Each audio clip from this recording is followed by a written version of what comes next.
Good afternoon, ladies and gentlemen. This is your host, Muhammad Irfan from Irfan Point. Today, to speak on the topic of education and professional opportunities in Germany and other countries of Europe, we have a very special guest from Netherlands. We have Dr. Yawar Abbas. Dr. Yawar Abbas is a senior researcher at an international firm in Netherlands. He works in the field of electrical engineering. So we will be today focusing on master's studies, bachelor studies, and PhD admission requirements in different countries of Europe, focusing on Germany and Netherlands. So first of all, I would like to welcome Dr. Yawar Abbas in our discussion. Thank you.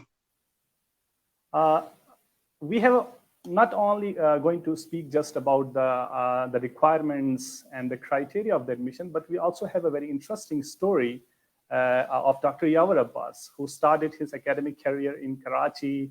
He studied in different colleges of university, and later he studied at one of the leading university in Karachi, International Institute of Electrical Engineering.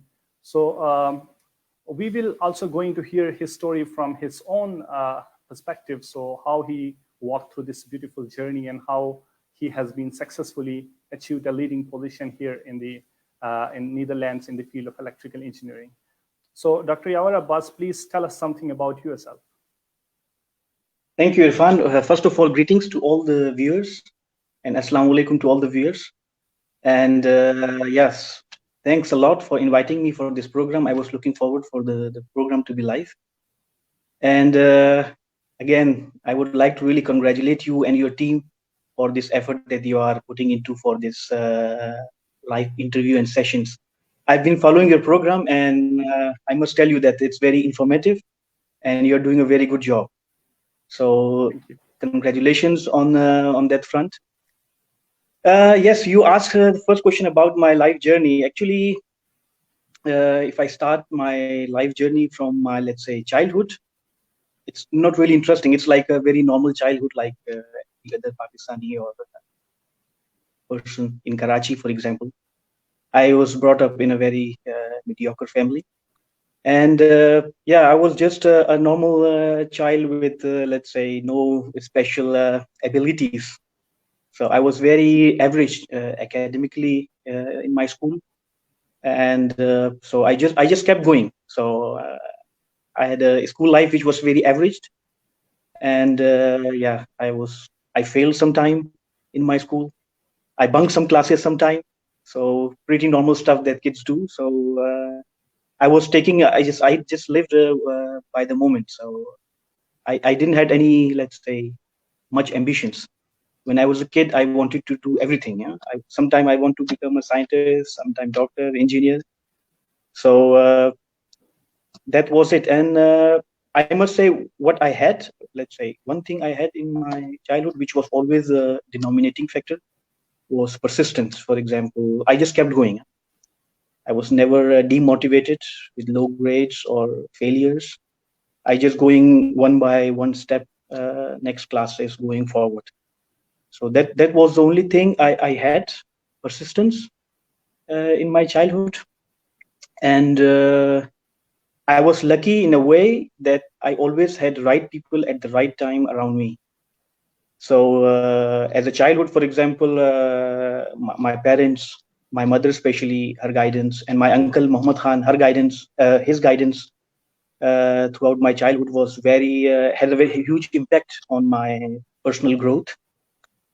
And so these were the people who shaped my childhood, made me a tough kid to go on. And things started changing when I reached my 9th and 10th grade. Then I had really nice tutors, coach around me, who showed me, there's other things in the world that you should focus. So really, I took off from the 9th grade, and then I never looked back. So again, I was above average, but I was moving in the right direction, and I always had right people who advised me in a right way towards success, let's say. And then after when I went into college. I did my college from DJ Science College in Karachi. Again, I was around with the students who were really good. So another thing I did all my life is to learn from the experience of the people around me. So around me were really nice people. I learned from their mistakes, their successes. I learned from them, and they gave me a lot of information. And then I did my engineering. After that, I went to NED University in electrical engineering department, and again, very pretty normal engineering life, fun all the time, education sometime. So that was it. And then when I was in my final year, I never thought that I will be going abroad. If you ask me 20 years back that how you see your life in 20 years, I would not tell you that I will be sitting in the Netherlands. But again, I met some my seniors who were studying in Germany, and then they gave me the idea to study abroad. And then once you go abroad, everything opens up. Then I did my master's from Germany. Again, totally new experience. I learned a lot personally, professionally.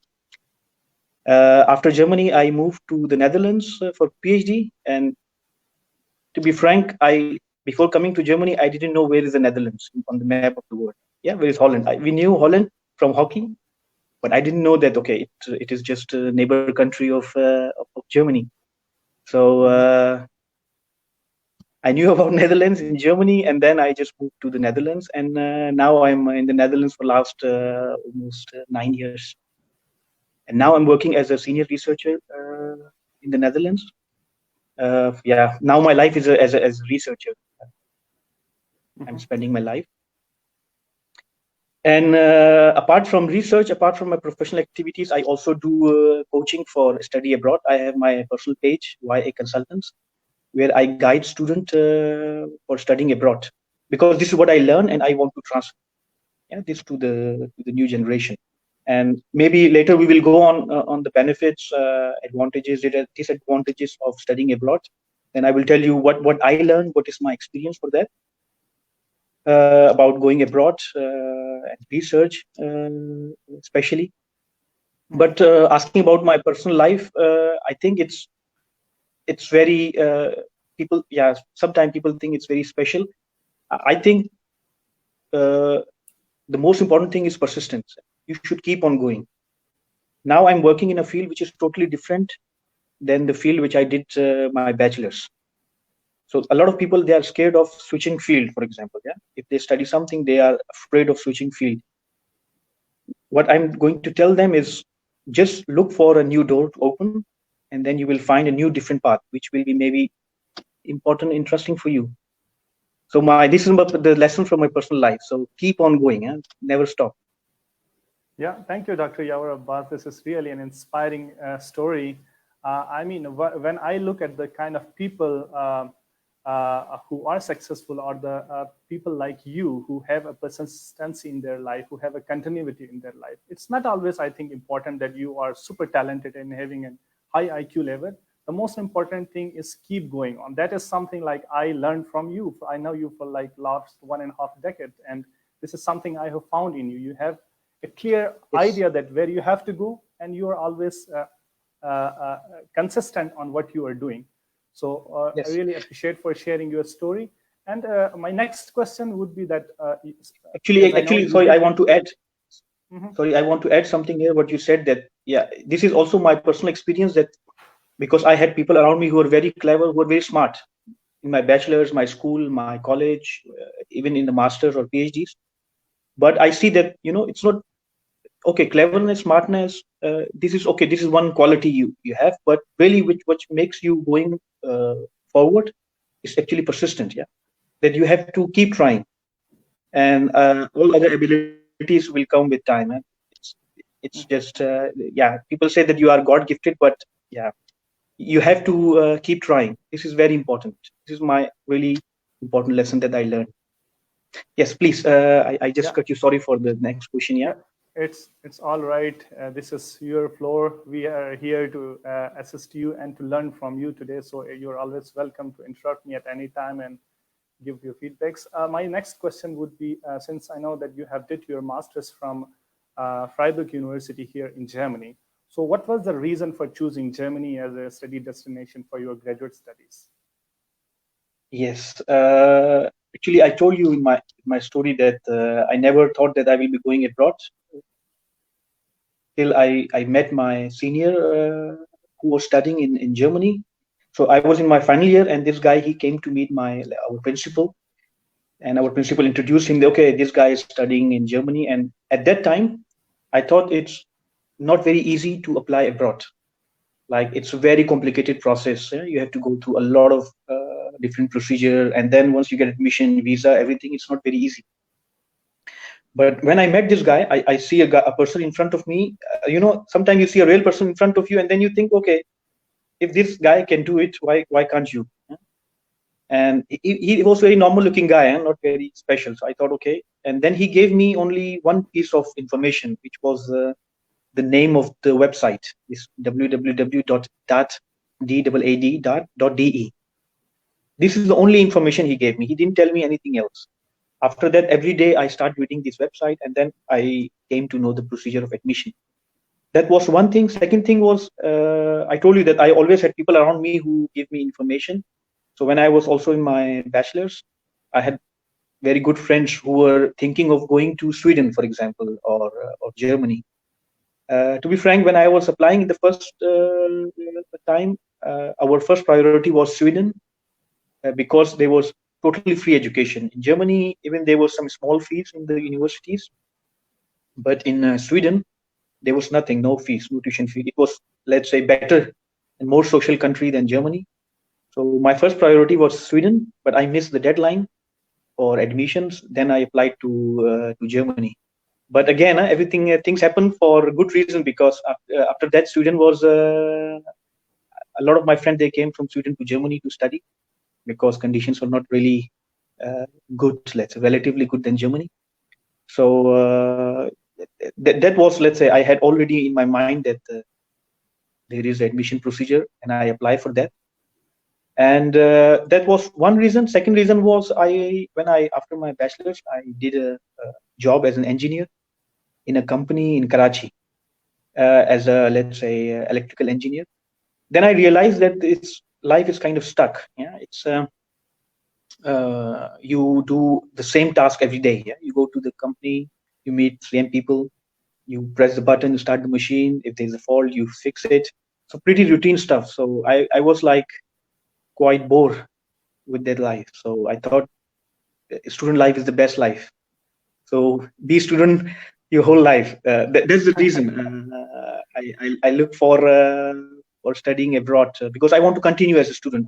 At that time, I thought that I didn't have enough skills, enough exposure, let's say.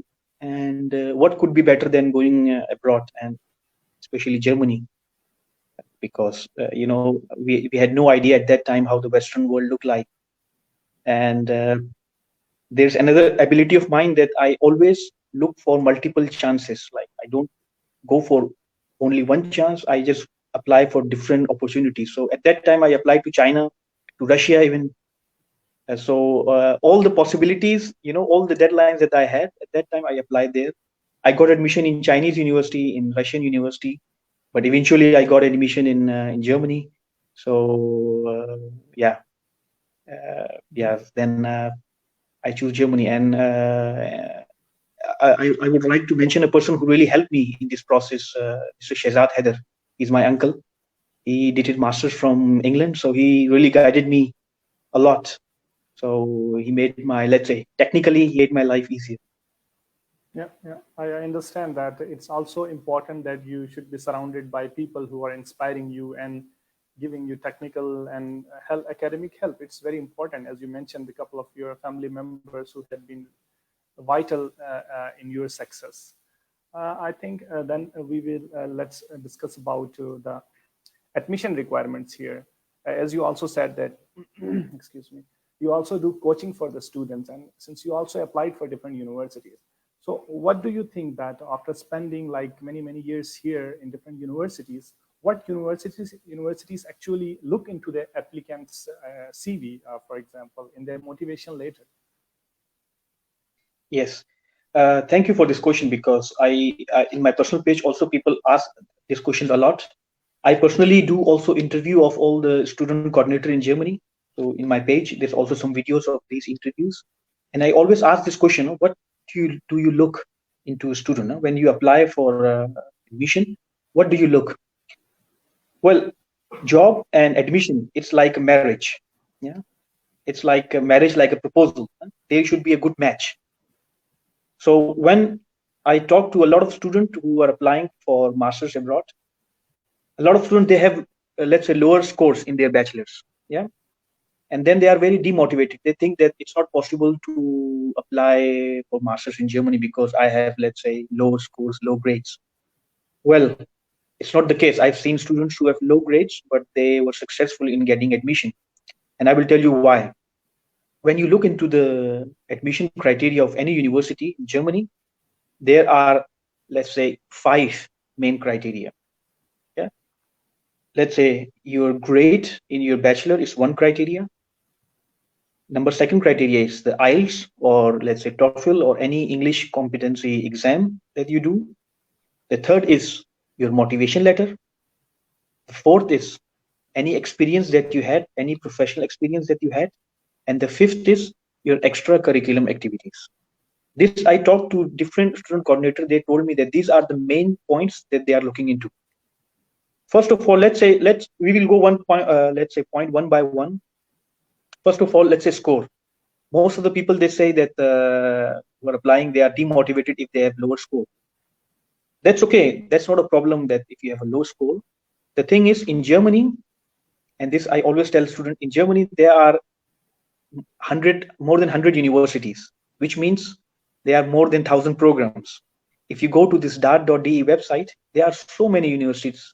I live in the Netherlands right now. In Netherlands, they are not, you can count, let's say 10, 15 universities you can count in the Netherlands. But in Germany, every state has, let's say, multiple universities. So which means your chances of getting admission is higher. First of all, the amount of university is too much. Second, the programs are too much. Now, the thing is, when you have low grades, it means that you cannot apply to a program which you desire. Yeah. For example, I want to get admission into electrical engineering for masters, but I have low grades. It means the competition is high, so I cannot apply in that program. But this is always important, persistence. Always, when you're applying for master course, don't look into, I would say, program itself. Just look into where you are eligible. If you are eligible into 50 universities, apply to 50 universities. Send the application, give it a try. Also, good universities, low ranking universities, give it a chance. And then once you get admission, then make a decision you want to go or not. Because all the admission process is online. Yeah, you don't have to pay for any fees. Thank God to the internet, that all the process is online process. So the only thing you have to do is just spend some time. So I always advise people. People ask me which program should I apply. I say all the programs that you are eligible to, because you never know which program. Because, for example, I studied electrical engineering, and later I studied psychology, and maybe I had a better future in psychology. I have example of people who did electrical engineering from GIK in Pakistan. They didn't have good grades, really poor grades. Now they are psychologists, educational psychologists, and they are the only one in their field. They are in very high demand. So don't be afraid of changing your field. This is one thing. So first lesson about score. Don't worry about the score. Apply in as much universities as you can. That's one thing. Second thing is, if you have low score, then you should put focus on your IELTS score. IELTS or TOEFL, let's say, English proficiency. Yeah. Because when someone is looking in your application, they think, okay, you have a low academic score, but you have a good IELTS score. It means that you can do it. It's not about what you have done. It's about your ability, what you can do later. So when you show in your IELTS course exam that you can score good grades, it gives a positive impact to a person who are evaluating your application. Because when application comes, there are so many people around the world which have the similar kind of grades. So now it's again marriage. Huh? You have so many proposals. So now you have to find a balance. Who is suited for this course? Who is the best suit for this course? So I would say for people who have low score in their academic, let's say bachelor's or master's, put your all focus on IELTS, get a good grades in IELTS. So that's the second thing. And then third thing is the motivation letter. Very important, the motivation letter. Because if you have 3 applications with the similar grades in front of you and you have to choose one, the thing is you are sending only your records. You're not talking to a person who is evaluating you. So motivation letter is a mean of, it's kind of a letter that you write to someone who is reading your work. So for example, you have a low score, but you show in your motivation letter that why you had a low score and how you can improve later. So you show a positive impact in your motivation letter. So to distinguish among many applicants, the only way is writing a good motivation letter.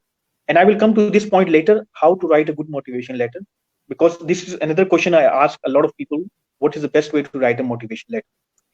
So we will come to this point later. And then the fourth point is experience. So if some people, they don't have experience, that's also fine. That's not a problem.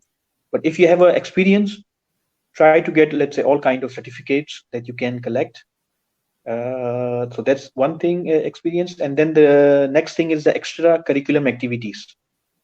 Mostly in Pakistan, we neglect this aspect of our life, is extracurriculum activities.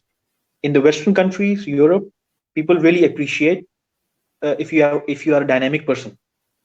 If you, other than studies, academics, you also invest time into activities like sport, volunteer work, music, anything that you can do, for example, or book reading, if you are good in debate, for example, or a social activist.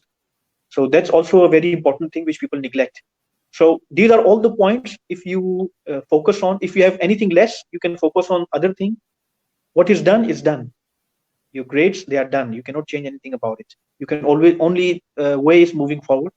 So look into other points and try to score higher on that points.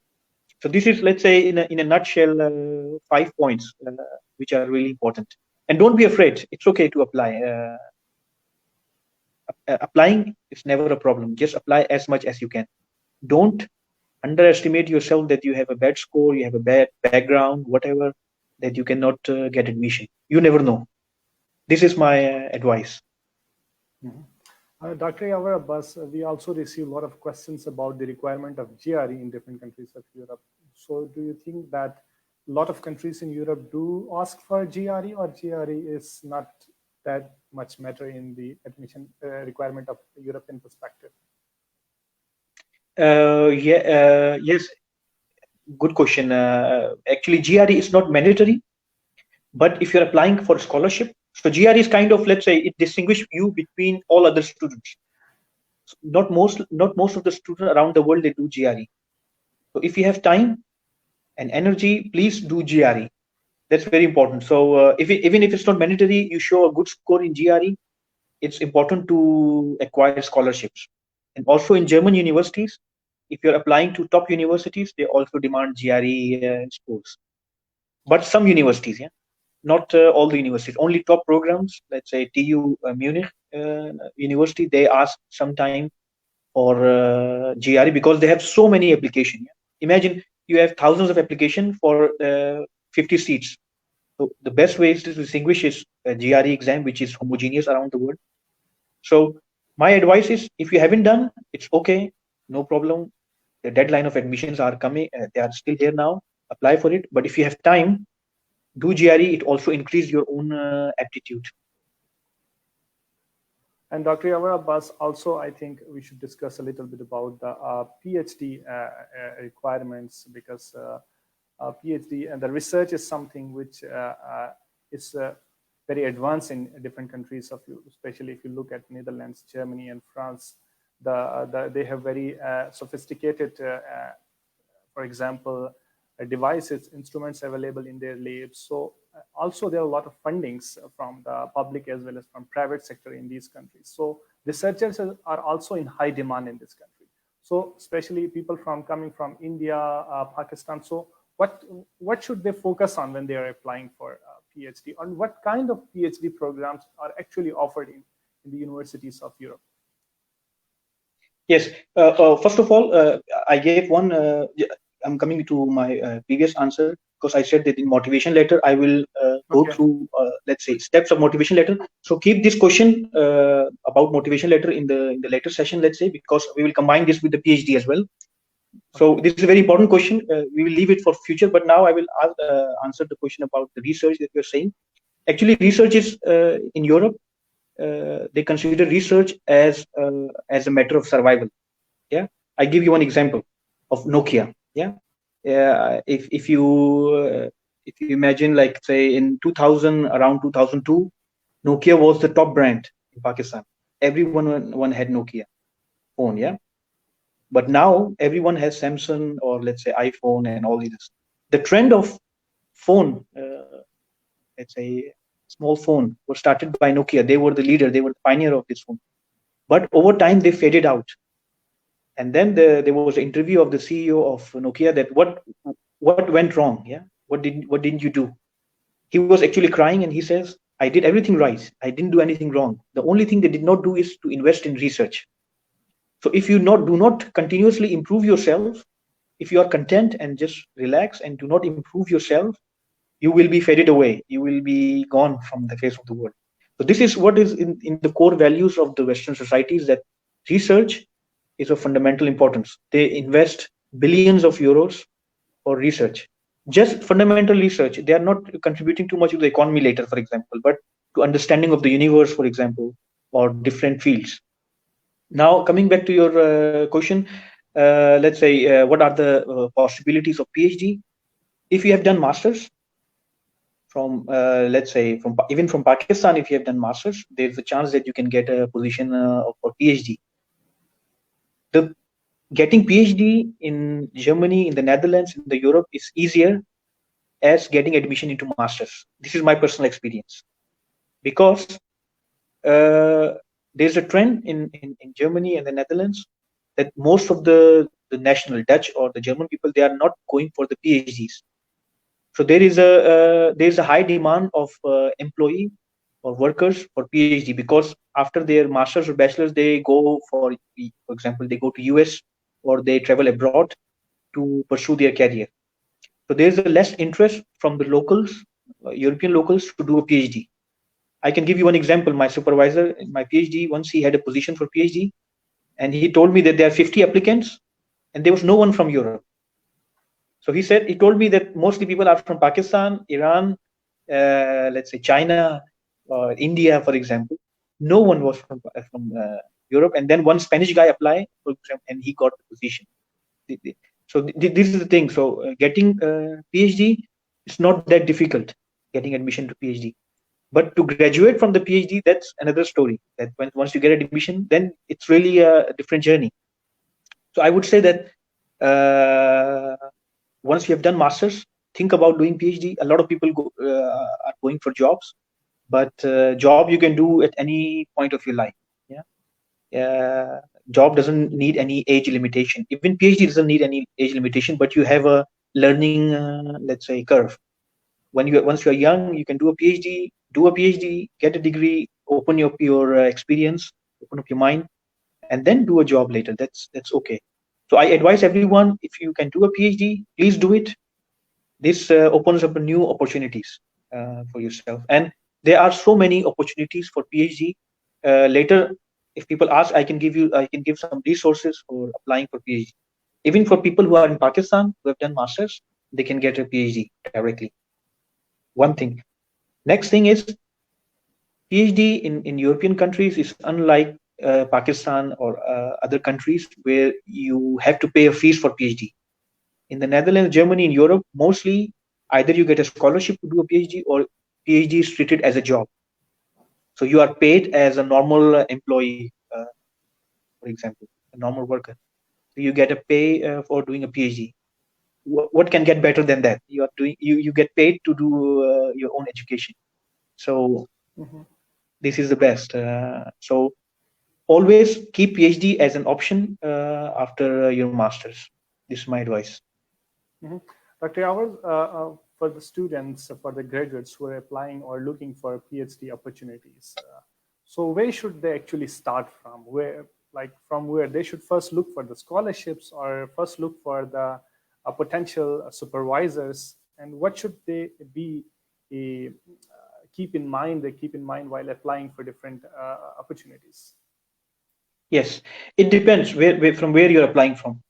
Let's start from people who have done masters from Pakistan. Yeah. So if you have done masters from Pakistan, it's very important when you're going for PhD, you show that you have a thirst for research. Yeah, you're eager to do research. And how can you do that? You can start writing some publications. Publications are very important to show that, first of all, you have experience in writing some scientific publications. First, second is you have eager to dive into, let's say, this world of research. So if you're doing masters in Pakistan, try to write some publication, even in a local journal, even in a journal which is a Pakistani journal of university in Sindh or Punjab. Just find a local journal and do some publication. One thing. Second thing is to have a good thesis. When you do a master thesis, try to make it a good quality. Yeah. Again, I come back to the same point that when you're applying for a PhD, apply for PhD or job is similar. It's again kind of a marriage, like a match. So when you're applying, keep in mind that it's not about how good you are. It's about how you can fit to the environment, fit to the team of a PhD research group. So I would say that just look for the group where you are applying for, read the proposal of research, and then just give it a shot. And then you ask me about what are the resources, how you can apply. You should consider your talking to your supervisor, or you should consider asking for scholarships. There are different paths. The easiest path is I can give some links where there are advertisement for PhD position. So there is a post. People ask, okay, we are asking for PhD positions, and then you can apply to that post, and then you are asked to do an interview. That's one thing.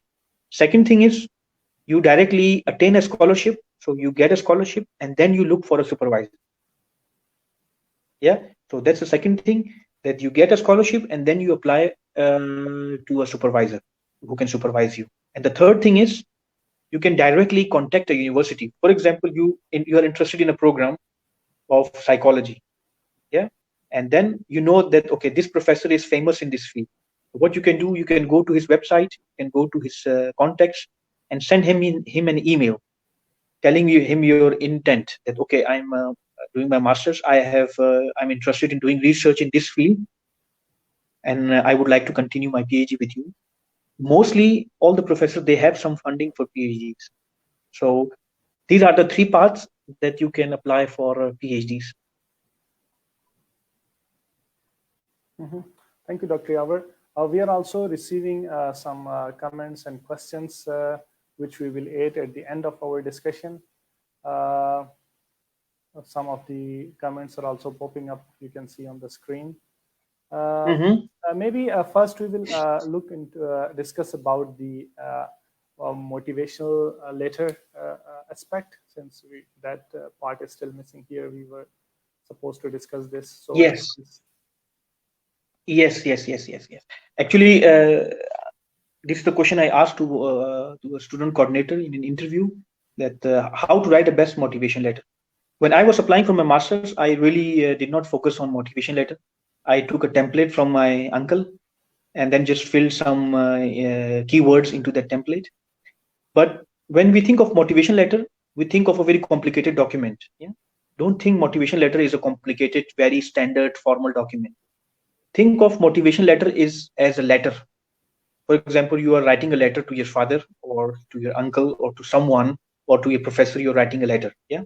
So you have to be honest in the motivation letter, because the words you speak, they speak the truth. You don't have to butter your, let's say, words, for example. So first of all, for motivation letter, be honest. Yeah. And I will give you a perspective from the student coordinator. So when I ask this question, they say that what questions they have is, do you have a right idea about the program you are applying for? This is very important. For example, I'm applying for a program for chemistry, yeah, but my background is electrical engineering, let's say, yeah. Now it's very difficult to write a motivation letter for a chemistry field where I have a background of electrical engineering. So the first question the student coordinator asks is, do I have a right idea of the program? And how I can represent this idea, I can say that although I did my bachelor's in electrical engineering, but I want to pursue my career in chemical engineering. That's the reason I apply for this master program. So you have to show your interest, why this program you're applying for. And I have a good idea of this program. That's one thing. Second thing is, you should read the prospect of the program. What are the courses offered? First of all, when you see a program, just see what are the courses offered, and then make up your mind what I will be doing after finishing this course. So when you're writing a motivation letter, for example, you should write in a way that you can answer these three questions. Why do I want to study this program? Why I want to study this program in this university? And what is my background? These three basic questions, if you answer, you can write a good motivation letter. A motivation letter can be a 1 page. You don't have to write like, say, 5 pages motivation letter, because think of a person who is reading your motivation letter. No one has time to read a 5-page motivation letter. So very precise. What is my background? Why this program? And why this university? And what are my plans after this program? So you have to give an idea that you really know the program and I really know my future, what I will be doing. This is the only requirement for the motivation letter. Thank you so much for also giving an insight of writing a good motivation letter. So we'll try to take some questions or the comments we had from our viewers. Mohammed Shahid, nice program. Thank you so much, Shahid, for liking what we are doing and appreciating us. Chanali, good program. Thank you so much. You're watching us. Muhammad Azam, what about study in France and Italy? Dr. Yawar, would you like to tell something about the prospects of education in Italy and Europe, in France? Sorry. Yes, actually, I'm not very specialized in studies in France and Italy. I have a really generic information, but I have also friends. If you have, let's say, if you need a particular information, I can also connect you to people who are studying in Italy and France. I can give you a generic overview of studying in France and Italy. For example, in Italy, it's also, you can apply for different universities. And the problem is that you have to give a fees, for example, for both in France and Italy, unless you get a scholarship. But in Italy and France, there are a lot of scholarships that you can get. So I would say when you're applying for Italy and France, you have to keep in mind that there are some fees. There can be some fees. The fees can range from, I will say some figure in Pakistan, let's say rupees, let's say from 7 lakh to 12 lakh per semester. You can expect that kind of fees from both countries. But there are also examples where you get a lot of scholarships, both in France and Italy. But the application process, again, online, everything. I can give you resources later. So at the end of the program, we will give some resources in the, let's say, message tab for all the resources also for France and Italy. But I would tell you, you should prefer, let's say, Germany, because of course for free education, and this should be the first priority. But also for France and Italy, you should really apply for that. Getting admission is not that difficult in France and Italy. Yeah? There are a lot of Pakistani students, they are studying in France and Italy. Yeah, I can agree. The procedure is the same. The procedure is the same. Yeah, like you write a motivation letter, IELTS or TOEFL, for example, experience, like what I said in the beginning, the criteria for applying for admission. It's totally the same. The only thing is you have to keep in mind that there will be some fees. Yeah, but there are a lot of scholarships. For example, Erasmus Mundus scholarship, or a lot of other. The universities also have their specific scholarships in France and Italy. I have friends over there who are studying on scholarship, so you can also look for those opportunities as well. Yes, this is what I'm saying, that there are lots of possibilities for scholarship, But if you don't get a scholarship, you have to pay a fees, for example. Yeah, this is. Yes, But in Germany, the fees is very low. It's kind of negligible as compared to other countries. So yeah, I can say there this is is one of the no big fees, pro. right? Yeah, This is a big pro for Germany. We will come to this point later. What are the pro and cons in different countries? And if no one asks this question, we will in the end answer this question about what are the pro and cons, let's say, in different countries in Europe. Netherlands, Mohammed Yasir Germany, is France, watching us. Italy. Yeah, sure. Sorry. You want to say something, Dr. Yawar? No. I was saying that in the end, we will also try to cover this. What are the pro and cons in different studying in different countries? Okay, sure. Yeah, we focus on only Mohammed on Yasir. Western countries. Sorry. We only focus on Western countries. Let's say Europe. But I also tell you that there are so much opportunities in China and Korea. Don't forget South Korea. I have friends who studies in South Korea. Again, you will get good scholarship in Japan as well and in China as well. There are so many scholarships. So also keep that in mind. Yasir is watching us, so we appreciate Mohammed Yasir. If you have any questions, you can ask. Yeah, this is a kind of a funny comment from Tayyib Borsi.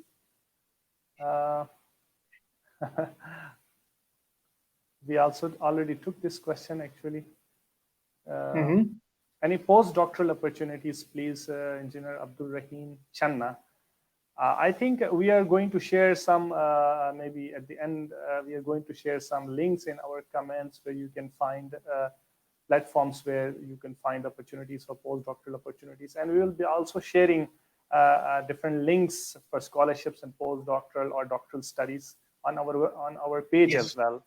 And you can also stay in contact with Dr. Yawar Abbas. He is the right person to contact for these things through his page as well, YA Consultants. So we will also share the page of his own personal page where he coaches students for different opportunities in our comment box at the end of the session.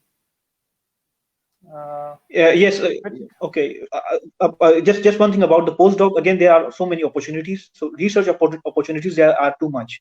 So don't worry about that. I will share the resources. There are opportunities for postdoc for sure. Which country in Europe has better opportunities for PhD studies? Muhammad Ghazali Salifu. Yes, actually, I would say Netherlands. I did my PhD from Netherlands, but I've seen also PhDs from other countries in Europe. I can tell you why. Because in the Netherlands, first of all, your PhD is completely funded. When I'm saying it's funded, it means that for 4 years, your money for funding is completely secured. So unlike Germany, for example, in Germany, you have funding for every year, you get some funding and you don't know, for example, next year they will be funding or not. In the Netherlands, the Dutch people are very clever. They fix funding for 4 years and you don't have to worry about funding for 4 years. So there's a defined time of PhD for 4 years. You had a good supervision and they will try to make sure that you finish your PhD in 4 years. Either you don't finish your PhD, or if you finish in 4 years. They will make sure. If you're not able to finish your PhD after 2 years, they will, let's say, let you go. But if you are able to do PhD, they will put all the efforts to finish your PhD in 4 years. I've heard in Germany, people do PhD for 10 years, for example, 12 years. Yeah. It's not the case in Netherlands. Netherlands, everything is very well organized in this way. So if you get a PhD in Netherlands, yes, that's the best. Also from academic point of view and also from the personal point of view, because in Netherlands, the immigration criteria is very relaxed as compared to other European countries. So once you do PhD, there's a high chance that you will immigrate to you can become a Dutch, let's say. Yeah, it's much easier to become Dutch once you do a PhD. Yeah. We have another comment from Yasir. Please give a brief overview of bachelor studies in Germany. Yeah, I think that's something we missed in our studies. We were basically focusing on graduate studies. We could have a different session, or maybe Dr. Yawar, who could say a few sentences about bachelor studies. Yes. Well, in my personal opinion, we should come to study abroad for masters. This is my personal. I always tell students because of one reason, that in Pakistan we have a cheap education. Yeah, you can do your bachelor's from any. There are so many universities, private plus public. You can do your bachelor's there because Masters is a good time that you come abroad. Bachelor's, you gain some experience and then you are ready to fly, let's say. So I personally advise people to do bachelor's from Pakistan. Get your base right, because anyway our degree is accepted in around the world. Yeah, if you do bachelor's in Germany or you do bachelor in Pakistan, the acceptance of degree is the same. The same guy in Germany will go to masters, and the same guy in Pakistan will go to the same course of masters. So if you can get a bachelor's with you, let's say near to your family, second is cheap bachelor's you can get in Pakistan. So that's one thing. But if someone really want to do a bachelor in Germany, for bachelor the criteria is a bit different, because you are coming from we have a totally different basic education in Pakistan as compared to Germany or other European countries. We study from metric to inter, so we have, let's say, 12 years of education, and then we go to bachelor's. Here is a bit different.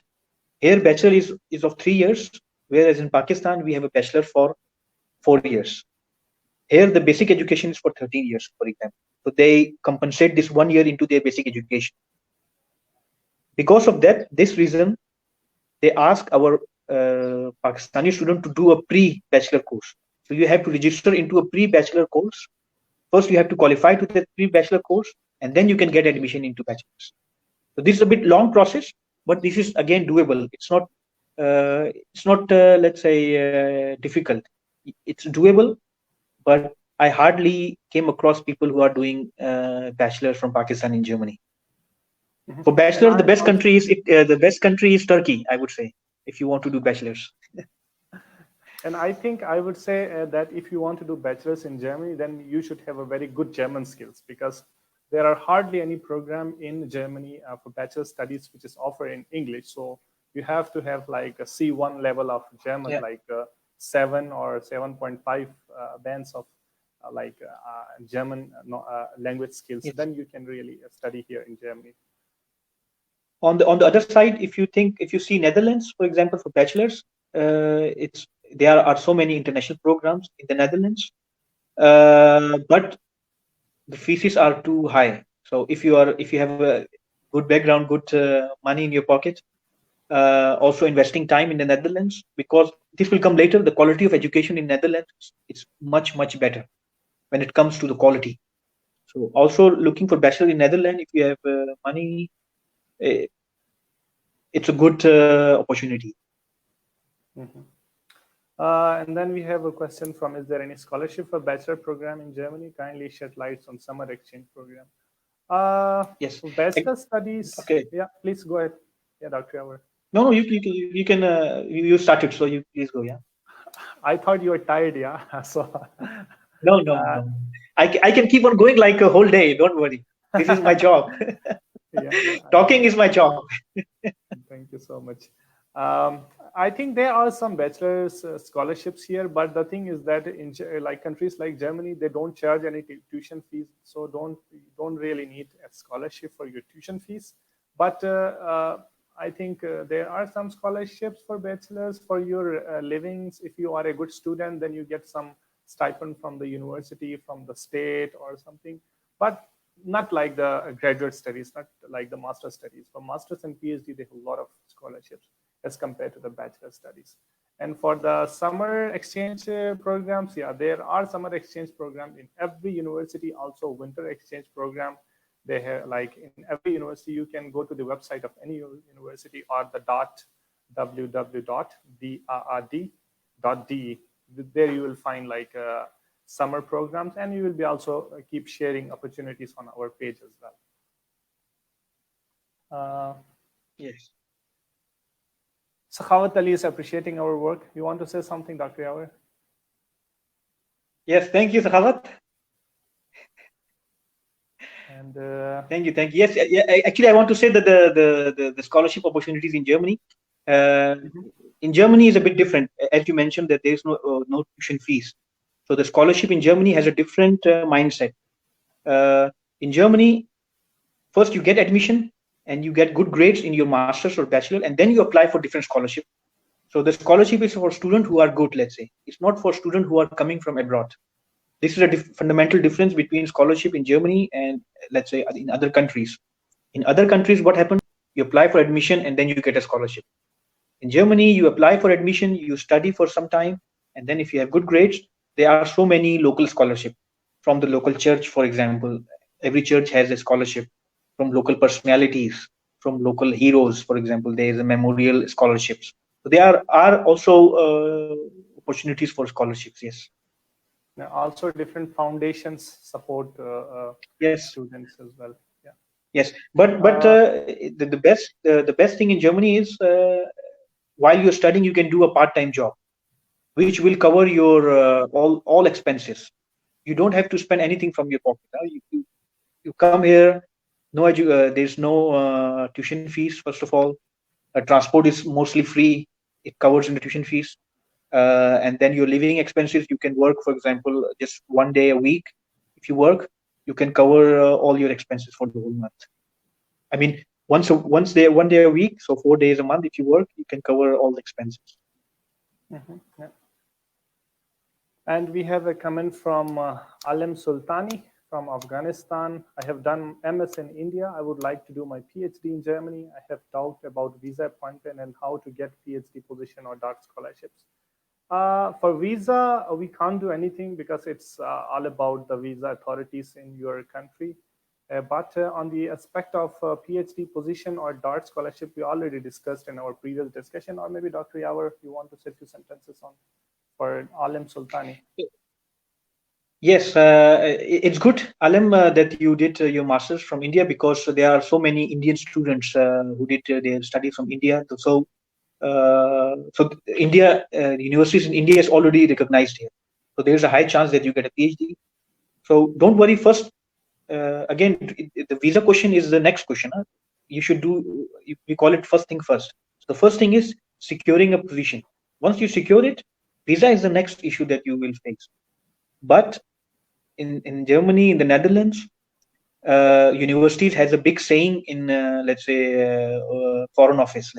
If you get a position, your professor or your student coordinator will try their best that you get a visa. So I would say that we will share this link. I can also name the link. It's called academictransfer.com. This website has all the academic positions, PhD, postdoc, all positions. So I would say that apply for the positions. Once you get it, then think about the next step. Don't think about the visa issues now. Don't think about the negative things now. Think about applying.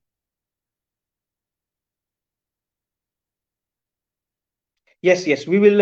Yeah, I see. There's a question about scholarship links. Later in the message pad, or I don't know if we can create some kind of mechanism that we make a document with all the, let's say, links. That's one thing. Second thing is I have made a presentation about opportunities of scholarship and all the links for not only for Europe but around the world, also for China, for Korea, for whole around the world abroad, that you can apply for masters or PhD. So we will share this presentation as well later. So my niece is saying hi. Yes, Anaya. Yeah, so she is also one of the viewer in the program.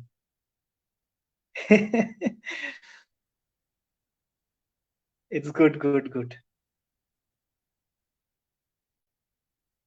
Irfan, I cannot hear you.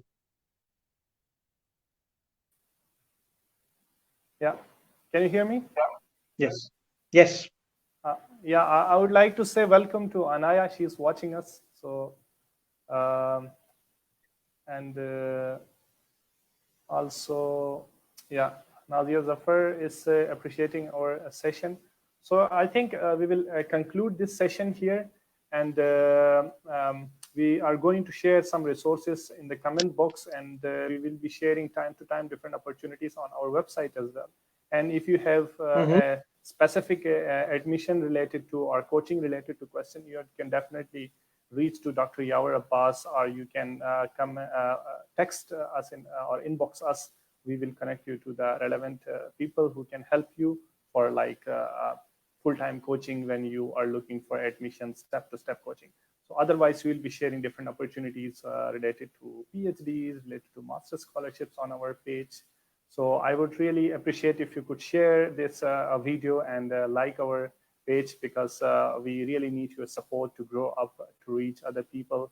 And this is something we can create more knowledge and help those students who are looking for some such information. Dr. Yawar, would you like to say anything at the end of the session? Yes, actually, we did not cover, let's say, all the small details, but I have a Facebook page also. So you can also ask me question directly. I'm always willing to help. I just want to give some small messages at the end of my talk, because we did not go into much detail. So I will conclude also my talk here, that don't get negative things on yourself. Yeah? Negativity is the most dangerous thing for yourself. So don't worry about what happened in the past, and look forward for admission. Apply as much as you can, and then leave everything for luck or God, let's say. And another important thing is, everyone is special. Everyone has a unique skill. The problem is our education system has made us look similar. Yeah? So this is the fault of our basic education system. Otherwise, everyone is special. Everyone has a unique gift. Try to find that gift and be happy about it. And second important message is persistence. Keep trying, never stop, and do small things. Don't worry about even if you're not successful professionally. Just look for some other opportunities. I know for myself that if I don't do research, if I don't find a research job, I can do something else. I can become a good cook, for example. So there are different opportunities in life. Don't worry about that. They will come on your way. And the last important message which I learned from my life when I came to abroad, I also tell this to my European friends, that they should go abroad. Like from Europe to Asia or to America, in a different culture. Apply yourself in a different culture. It really helps. This quality is called patience with strength. These two very important qualities that you should have for yourself. Be patient when someone's saying something. Just be patient. And strength is, for example, you have all the reason to abuse someone, but you don't abuse. You have all the moral or legal reason to take revenge from someone, but you don't take the revenge. Yeah, this is called the strength. So have a patience and have strength, and this will take you forward. Thank you so much. This is all from myself. Yeah. Maybe we'll do more session in future, so we'll see. Yeah, definitely. We are also going to invite Dr. Yawar Abbas in a couple of weeks, or maybe in near future, and also many other experts from different countries of Europe and America to share their thoughts, because education is something that different countries are doing wonderful jobs in the field of education. So there are tons of opportunities for the people who are really exploring. So not for the lazy people, but for the active people who are looking forward for opportunities. There are like thousands and millions of opportunities you can avail. So here I would like to thank Dr. Yawar Abbas for your precious time and spending your weekend with us. So I also wish you best of luck for your future endeavors, and also wish best of luck for all the students who are applying for the upcoming sessions for admissions in different countries. We will be definitely going to bring other guests from other countries of Europe. So here we will end our discussion.